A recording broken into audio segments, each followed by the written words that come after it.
Thank you, and welcome everyone for coming in. See some more people coming in. Good morning, afternoon, evening, depending on where you are in the world. So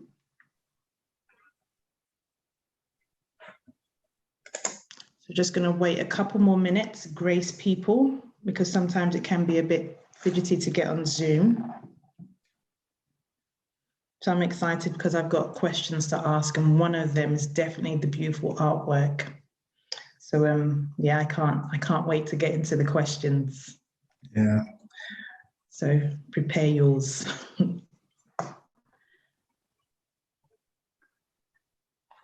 Okay. There's quite a few people joining, which is good. Yeah. Wonderful, wonderful.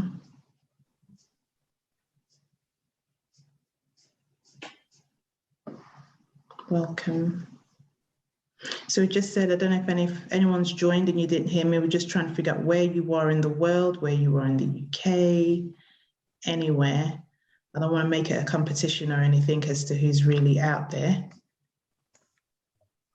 But just share with us if you can, just in the chat box. I love the cover of your book, and I will share as more people come in. I'm interested and want to know more, and will probably highlight that I was wanting this virtual book launch because I'm always interested in the person and the story behind the story. So I can't wait to get into this. So we're just going to wait a few more minutes. Okay. And then we will get into it. Kick off. Yeah, sure. All right. Brilliant. Okay, so thank you to every single one of you that have showed up.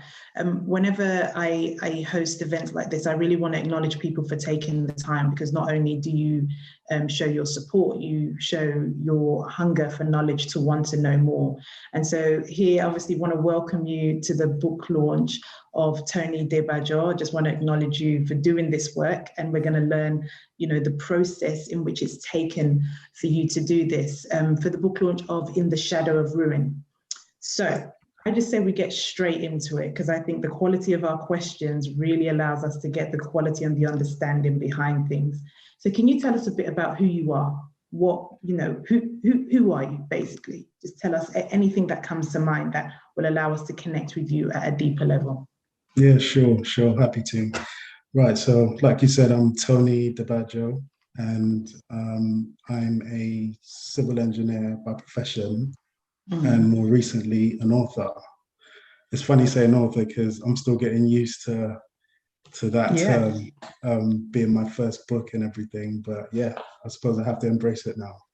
And that's amazing. I mean, I know you go into it a bit more, but before you do, civil engineer, author, most of the world would struggle to understand how those two would connect. So telling us a bit more about yourself, how did those two even meet? I don't know. That's a good question. I think I've always had a love for books. I started reading at an early age. My older brother used to collect like comic books, so I always like try and see what he's reading, and that sort of piqued my interest in fantasy and that sort of thing. So from there, it developed into novels.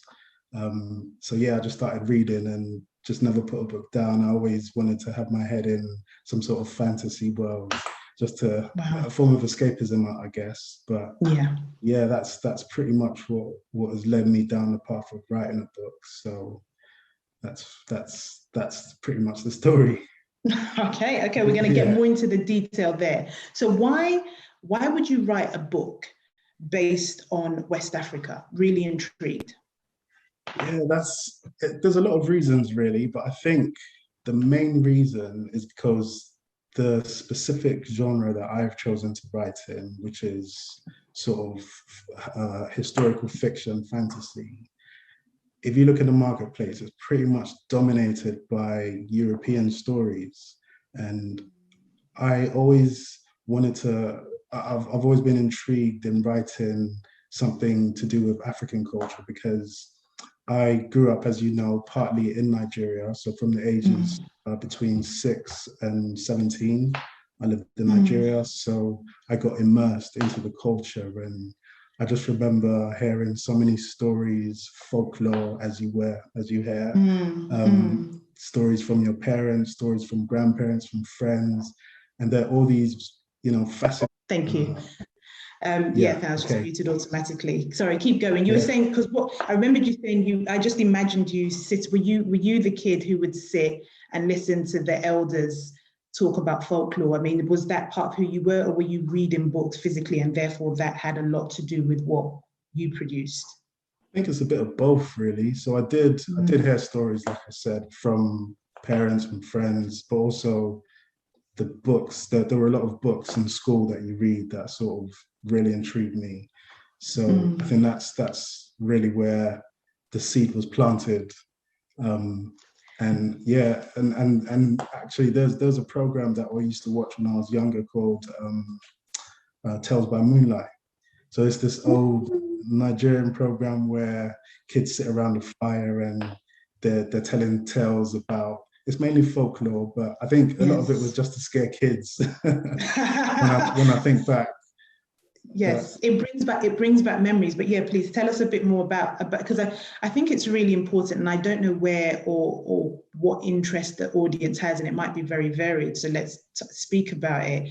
Is what we experience in our childhood, those stories, and the importance of it for you to, and it sounds like you've now created it into this visual, amazing, output that the rest of the world who are not from West Africa or have experienced it will understand. So if you could go just a bit deeper as to what, Tales by Moonlight, I mean, you've just literally put me back, and I remember them, and they did used to scare me. But what was it in those that you think has also inspired you to write in this kind of genre? Yeah, I think it's the intrigue, really, because like I said, a lot of the books out there, they're pretty much European based, and that story was quintessential African tradition and culture. And it's not something that you tend to see a lot of in the literary world. So it was a case of trying to capture some of those stories and bring them to shed light onto them and bring them into the Western world and other people that don't know about the culture, and just bring some more awareness, pretty much. Yeah. So we will go into the content of the book without you spoiling it for anyone who hasn't either finished reading it. And if you haven't got a copy of your book, you must, an absolute good read. And what I love is the fact that it's an education piece for those who don't have a knowledge of the culture, but then also draws those of us who do come from that culture in such a rich way. So I'm hoping there's a link in the chat. Definitely order your book, and we'll tell you more about how you can, especially for signed copies. So now I want you to please go into telling us about the book without ruining too much, but we want to know what is the juice, the crux of the book. Yeah, sure.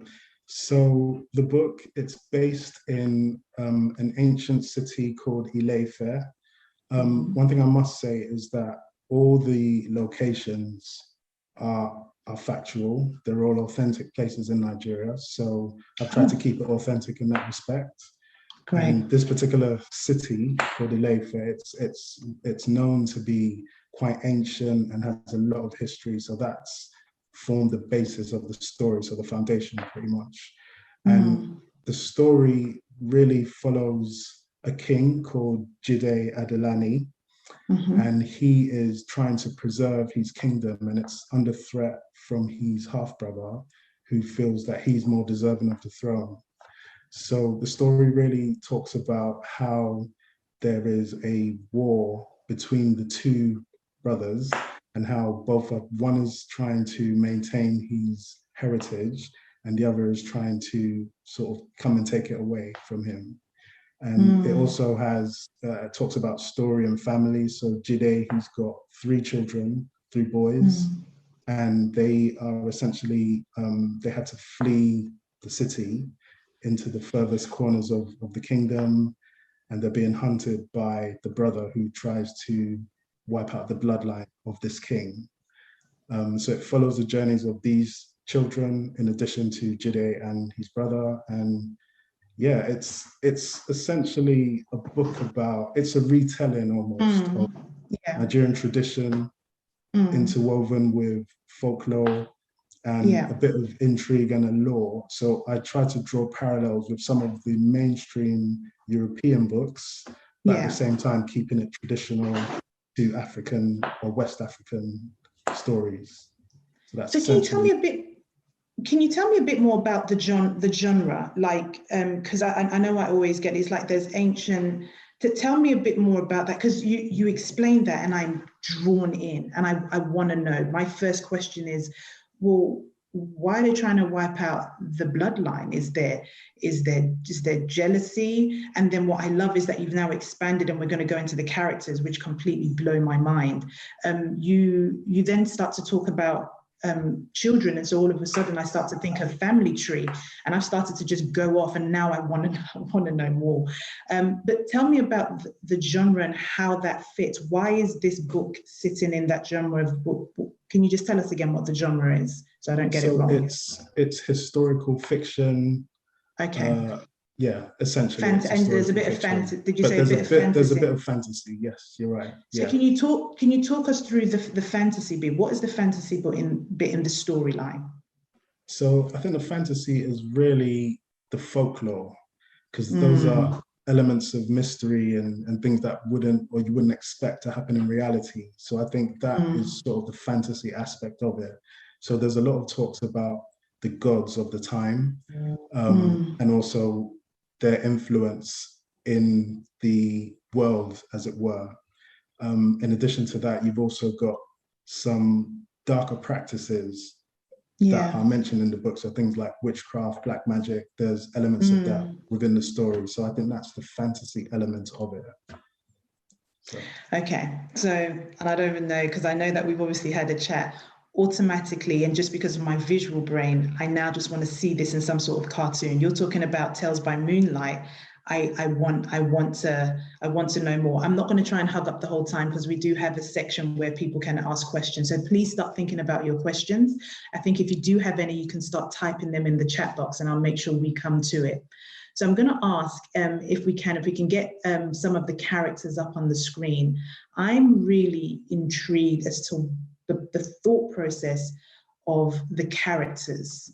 And if you can talk us through some of them, and I know they're just coming up at the moment, because, I mean, yeah, look at this dude. Talk about strength.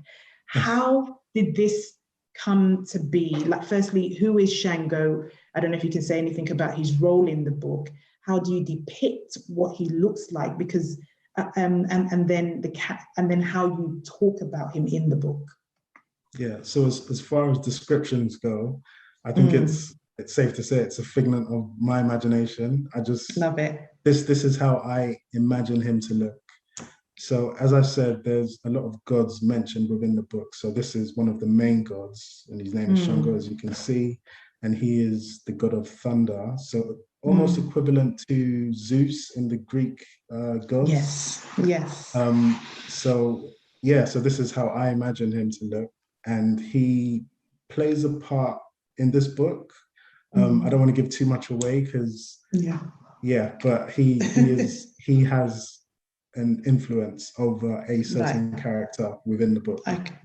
Wow. Okay. And can you tell me that what appears to be these fire speckles around, is that it? What, I look at this, and when I think of superheroes, and if I ever was able to send a message to Marvel and get all these superheroes, and whether he's a goodie or a baddie, and I won't say if he's a goodie or a baddie, and I don't know whether that's the context in the book, but what does that symbolize? Is he a god of fire or something? No, it's not fire, actually. It is thunder. But I thought while I was creating the characters, I just wanted to put some additional elements to it, just to make it stand out a bit more. And fire was the first choice. Oh, I love it. I love it. Okay. Yeah. And to be honest, I got a bit. I'm trying to think of the word. It wasn't nostalgic. So as you were talking, there's pride. There's pride, I think, especially me as a West African woman, to be specific to the book you've written. And I want to see more of this, regardless of the role they play in the book. This for me is a really powerful stance of what I would call masculine energy. Okay, yeah. All right, I could keep going on this one. So do we have another one?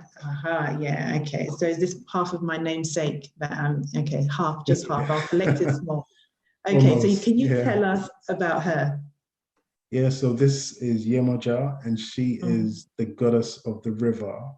So she's known in African culture or West African culture as a deity of fertility. So women, she's a protector of women, strong female character, as you can see. And yeah, she grants women the power to have children. So women that don't have children or can't bear children, they tend to pray to her, essentially. Wow. And can I ask, are these characters for you completely fictional? Because even though you put all of this, I'm sure there's somebody in the real world, i.e. not in your book, who will relate. Is there any, not truth per se, but any real parts of life that you've kind of put into these characters? Or is this just part of the magic of your brain of saying, okay, we need this character who does this? Well, no, not exactly. So this is a character that is known in Yoruba culture. Wonderful. So all these gods, they are actual gods. Well, when I say actual, they're probably not real, but you know what I mean? It's known within the culture that these are the gods. So with this character, and like the others, there are elements that I've sort of made up for them, what I imagine them to be, but in terms of who they are, their name and what they represent, that is pretty much part of... Come from you. Yeah. So I'm going to come to you with the whole writing process in a second and ask that. But before we leave this wonderful character, and when you think of the illustrator that does this work, do you literally did you explain it in text, in voice, how you wanted the character to be depicted? It was all in text. Wow. So I literally described every detail that you can see, from the style of her hair to the jewelry she's wearing, the clothing. So yeah, it was very, very descriptive. But I think that's just how you have to be when you're trying to bring life to characters, essentially. Yeah, and I love that. I love that. And once again, not knowing the different reasons why people are on this book launch Zoom. I remember going to a writing course and the lady was Australian and she said it's really important to describe your characters, more so because the status quo is that characters typically would have European features. And what I loved is how, like you said, you're talking about the braiding. I think I can see cowrie beads in her hair. For me, you're touching every, some people might be visual. So for me, seeing this, I can read and either, be more aligned with her or not. But either way, I wanted to highlight the beauty in this. I don't know. Do we have any more? I can't recall whether we had any more characters or if we're leaving it. Okay. So talk us through her. So this is a fictional character. Her name's Akaite, and I wanted to create a strong woman or female character within the book. And so she is what I've imagined. She holds a lot of influence in the story, and she's actually the mother of the main antagonist of the book. But there is a lot of mystery surrounding her. And do you delve into the different characters? Because you just said mystery, and then I want to know more. But I know I'm impatient. But in the book, do we get to know the characters? Do we leave there feeling like, okay, we know who this person is? Well, you get to know her more in the book. So she's mentioned quite a few times, and you can see that she holds a lot of power and sway, and she influences a lot of decisions that were made by her son. So okay, I'm feeling matriarchal energy here, but I digress. I also want to ask if we're going to have more of these books. Okay, all right. Can we see if we've got another character? I think we might have one more. yes, so Eniton, he is one of the sons of the king. He's the youngest son. But before I get into his detail, I just want to say, so I think that a lot of authors, they tend to leave a bit of themselves within their work. So for me, this character took on some of myself, if I'm being honest. Yeah. Just the playful nature and just his disposition in general. I think I drew from my experiences and sort of channeled them into developing this particular character. Oh, wonderful. So I mean, I think that might have been a question later. So this for you is where your true essence is kind of embodied in. Is that correct? I think so. Yeah, that's a fair comment to make. Yes. Okay, I love it. I'm not gonna. Sorry, go on. Did you want to share something else with that? No, that's it. Just can you see me on video? My video seems to I can't. No, it's come off now, but I didn't know whether it was because of my reduced screen. You might just need to stop the video and then try it again. Right, I'll give it a try. Maybe the host can open the video for me because it doesn't seem to work for some reason. Maybe let's see, because I think this is the last of the thing. So if we take that off if we take off the screen, hopefully you should come back up. Do we see you? No, not yet. No. Can I suggest you just either stop your video and put it back on and see what? I don't know if you've got those. Options. Oh, it's not giving the option. No. Can a wonderful host see if anything can be done about that? I've asked him to restart his video, so hopefully you should see a pop-up, Tony. Yeah, I've just clicked on it and it's saying the camera's failed for some reason. I think, should we carry on? I'll just try. Yeah, let's carry on. Yeah, because I can see it's a cancelled sign there. Let's carry on. All good. We can hear you, and that's really important because I think we definitely want to hear more about this. So, can you share with us what your writing process was? What was that like? Like, really give us because there are probably people here who either want to write a book, are still writing a book, but can you share with us that whole experience journey? Yeah, sure. So with this book, I always had a clear picture of what I was trying to portray with the story. I knew how I was planning to start it and how I was planning to end it. And the bits in between was what I needed to fill in. But essentially, whenever I got inspiration, I would just jot something down and just keep notes on what I had in mind. And those little snippets of stories were then incorporated into a bigger story.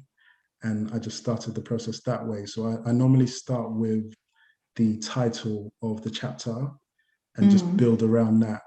So if I don't have a title, I don't start the chapter, essentially. Oh, wow.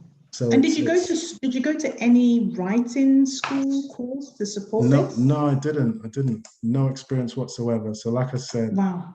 It's just a case of having a story to tell and finding a way to articulate it in a way that would be appealing to people and hold some allure. So yeah, just experimental. Really. And this for me is really important for anyone who's got a message. I mean, part of my work is either using your voice, and the voice could be, through art, through writing. And I think that's really powerful. And before I open up the floor to other people to ask questions, is I really just implore people to use their voice, because if you didn't do that, we wouldn't have this beautiful work, because I'm really intrigued to find out what's next. I mean, absolutely, people, if you haven't got the book, we need you to go get it, talk about it, share it, because like you say, we want to share the knowledge of West Africa and everything else. So really want to open that up for everyone. Okay, so I don't know if we've got anyone who's got any questions. Okay, yes, we've got a question that's come through to me separately. How long did it take you to write the book? It took a while. So I think I started in 2017 initially, and it took me 3 years to get a finished draft.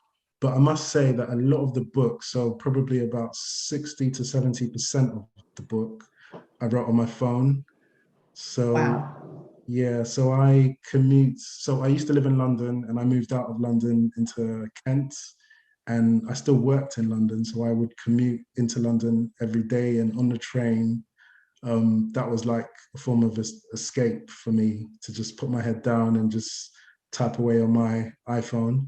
So most of the book was written that way. Wow. Okay, so that blows my mind. And if there was anything that I want to take for myself, it is that you wrote it on your phone. So you're literally, I mean, I'm assuming you don't have an iPad or a phone, and even if you did, it'd still be quite small. How much of the book did you say you did that on? Probably about 60 to 70%, I'd say. Okay, so yeah, I bow to you, and just once again want to put out to everyone here, if there's ever anything you wanna do, is to hone in on that. I think for most of it is just start somewhere. But that's amazing. Thank you so much for sharing that. I think we've got a question that's come through. So, hi Tony, the detailed description of the personality and psychology of each character is remarkable, making the reader get to know inside each fictional individual. Do they reflect in part or in all the personality of some people who had an impact in your life? Great question. That is a great question. Yeah. So I would say yes. So like I sort of alluded to, one of the characters took on a lot of my personality. But there are also other characters where I've sort of stolen small traits from people, so friends, family members even, and sort of elaborated on them slightly, but they are sort of embedded within some of the characters. So you can see in some of the dialogue between people and some of the mannerisms that I've sort of described in the book. So the answer is yes, I do draw inspiration from people. And sort of channel that into my writing. Amazing. But you haven't had anybody come to you and say, it sounds a little bit like me. Okay, all right. Not yet, but I won't be surprised if I do at some point. It's coming now you've said that. Okay, we've got another question, which is probably going to be our last question, because I do want to leave some time for you to just, tell us what's next. Have you thought about adapting the book on screen, either TV or movie? Yeah, I have. I think it has a lot of potential to do that, because it's such a multi-layered book and story, and there's so many characters, and it also talks about a lot of the tribes in Nigeria and how the tribes were, and how unique what they were. So I think that would make for good TV, if I'm being totally honest. Absolutely. I mean, if I could make it just even one of my little mini missions to be part of that, I think it's a necessity. I'm excited, and I think it just brings back what we had in our childhood. And I know every generation tries to bring back what they had, but that's part of history and history. So that would excite me beyond belief. So before we go, I want to highlight to everybody in there that we've got all the links. If you haven't got the book, please get the book. Social media, whether you love or hate it, is some of the best platforms to talk about the work. So definitely refer where you can. But also, most importantly, building community around this, especially if you identify with any of the characters or just the content. Do follow Tony on his different social media handles. So this is all in the chat, and we'll make sure that we follow up with an email following this. And last but not least, if you do want to order your signed copy, which I'm going to say right now will have a lot of value on it. If you really wanted to, you could sell the signed copy and make lots of money. I joke, don't do that. But what I want to say is that's really important, because when I think of this work, it's a big deal, and we don't have that many people, if anybody, doing it in this space. So I definitely will be asking for the signed copy before you get too busy to even pick up my phone call. So all the links are in the chat box. Please make the most of them, but we will follow up with you. So Tony, I want to just hand over to you before we wrap up, to just, I don't know, speak to the rest of us and leave us inspired to move and, you know, read more. But yeah, sure, thanks. Firstly, it's such a shame that my camera isn't working for whatever reason.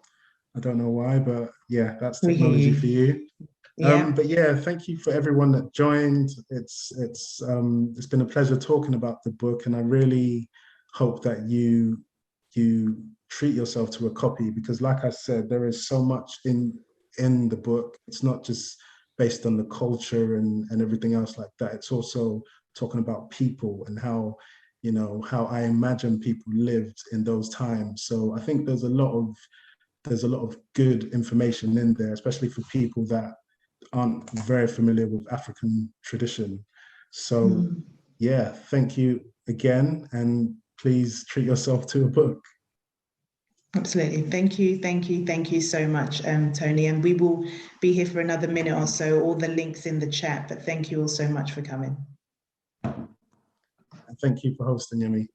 No, my absolute pleasure. I can't wait to host when you start doing the actual series, because that's where I'm really excited.